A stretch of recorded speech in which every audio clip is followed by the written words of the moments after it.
Gracias, Luli, Víctor Hugo. Gran introducción, gran comienzo para este inicio de semana, en donde estamos en la tercera semana de julio y empiezan a moverse algunas variables, o el gobierno intenta que algunas variables no se muevan tanto, acercándonos al 11 de agosto. ¿De qué estoy hablando? Estoy hablando del dólar, que apenitas bajó un centavo, 43,61, pero esto se produjo porque bien temprano y arrancando la semana a las 8:25 se produjo un comunicado del Comité de Política Monetaria del Banco Central, el Copom, diciendo varias cosas, entre otras que la tasa iba a seguir en 58%, lo cual es claramente una decisión de paralizar este descenso de tasas previo a las elecciones para evitar que todavía más gente o más inversores decidan irse al dólar. Algo que está pasando, pero no está pasando de una manera tan visible, porque lo que está ocurriendo es que se están vendiendo dólares 60 millones por día, pero al mismo tiempo se está vendiendo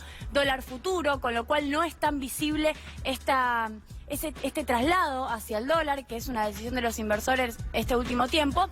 Pero lo que sí está pasando es que el Banco Central decide, para que el dólar baje apenas, mantener en 58% la tasa, pero además algo que quizás es muy técnico, pero que tiene que ver con la meta de base monetaria, que es algo acordado con el Fondo Monetario Internacional, es decir, un determinado nivel de referencia para absorber pesos, que lo que hicieron fue relajarlo, es decir, relajaron la meta de base monetaria, relajaron los criterios de absorción de pesos de la economía, que eran la manera de bajar la inflación. Así fue entendido tanto por el gobierno como por el fondo, haciendo un cambio muy técnico que podría ser dicho en criollo como corrieron el arco. En términos futbolísticos, tenían una cierta meta, la corrieron para poder decir, vamos a cumplir igual con la meta que acordamos con el FMI, pero vamos a emitir algo más de pesos, tanto en julio como en agosto, para poder hacer caso a una cierta estacionalidad a mitad del año. Hay delincuencia económica internacional, Julia, si vos me permitís la consideración. Antes contenían al dólar con la tasa muy alta, 73-74%. Ahora, como tienen los dólares del Fondo Monetario Internacional, esa obscenidad incalificable, en el mundo de la economía, en un mundo donde el poder estuviera un poco más repartido, donde no estuviera tan concentrado como hoy día en este país, estaríamos hablando de un verdadero escándalo, porque pueden mantener las tasas en 58, porque no necesitan las tasas para defenderse del aumento del dólar. Corregime cualquier cosa, Julia, porque esto es un sentido más político que le doy a esta participación que ha tenido el Fondo Monetario Internacional con vistas a las elecciones. Como está el dinero del fondo para protegerse en el valor del dólar y pueden vender, tirar la marchanta miles de dólares, al fin y al cabo, ya no necesitan tanto de la tasa. Cuando se le terminen estos dólares, si este gobierno continuase, nunca van a poder poner una tasa decente para ayudar al trabajo en la Argentina.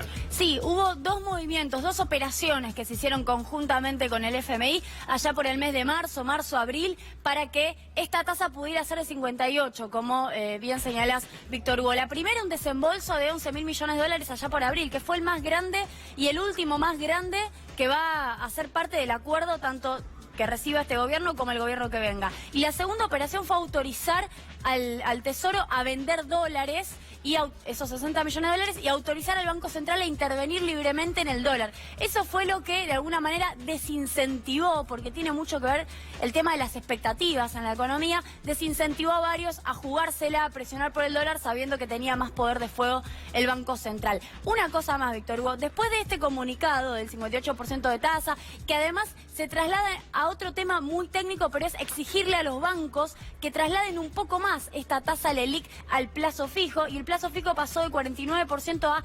50,5% el día de hoy, es decir, están incentivando a que se ponga la plata en pesos a plazo fijo y a que no se vaya al dólar, precisamente en esta etapa preelectoral. Después de esto, Jerry Rice, a las 8:30, a las 8:25 pasó esto, a las 8:30, el vocero del Fondo Monetario Internacional tuiteó que esto estaba bien. Hizo un statement, una declaración diciendo: estamos de acuerdo con la política monetaria que está llevando adelante el gobierno nacional, el gobierno de Mauricio Macri, lo cual significa casi coordinamos esta decisión de política monetaria. Vamos ahora sí al tercer dato, que tiene que ver con la Ciudad de Buenos Aires. Es una publicación de la Dirección General de Estadística de Ciudad de Buenos Aires, que coordina la jefatura de gabinete. el jefe de gobierno, 30.915 pesos, prácticamente 31.000 pesos es lo que necesita una familia con estas características.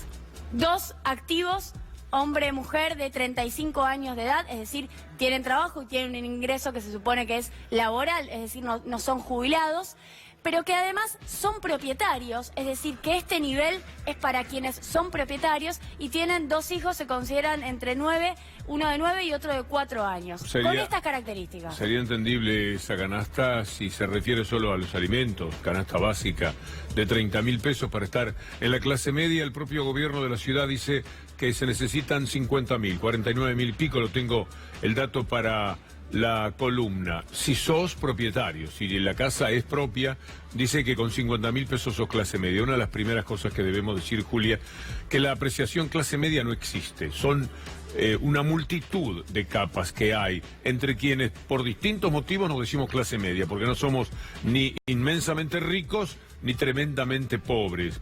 Pero entre estas márgenes caben muchísimas capas como las de la cebolla. Es decir, se es clase media ganando 80.000 pesos, se es clase media ganando 40.000 pesos. Siempre se puede pensar que se está dentro de lo que es la clase media por una cuestión cultural, por la protección y el ámbito donde uno se desenvuelve. Pero definitivamente son cifras que le sirven a un sector, a una de esas capas de la cebolla de lo que llamamos clase media. Es así, Víctor Hugo, y cierro con decirte que hay un concepto cada vez más expandido en la literatura académica a nivel global, también ahora en Argentina, pero apareció en Europa, que es el concepto de working poor, que son los trabajadores pobres. Se empezó a generalizar la idea, que es prácticamente una situación de la realidad, que podés trabajar, podés tener un empleo, pero podés estar en situación de pobreza. Y eso es lo que vemos, eso es lo que constatamos cuando analizamos los datos de pobreza, en donde claramente 30.000 pesos siendo propietario significa que por arriba de los 40.000 pesos, asumiendo 10.000 pesos de un alquiler, lo cual es poco para Capital Federal, se necesitan para no estar debajo de la línea de pobreza. Muchas gracias, Juli. Antes de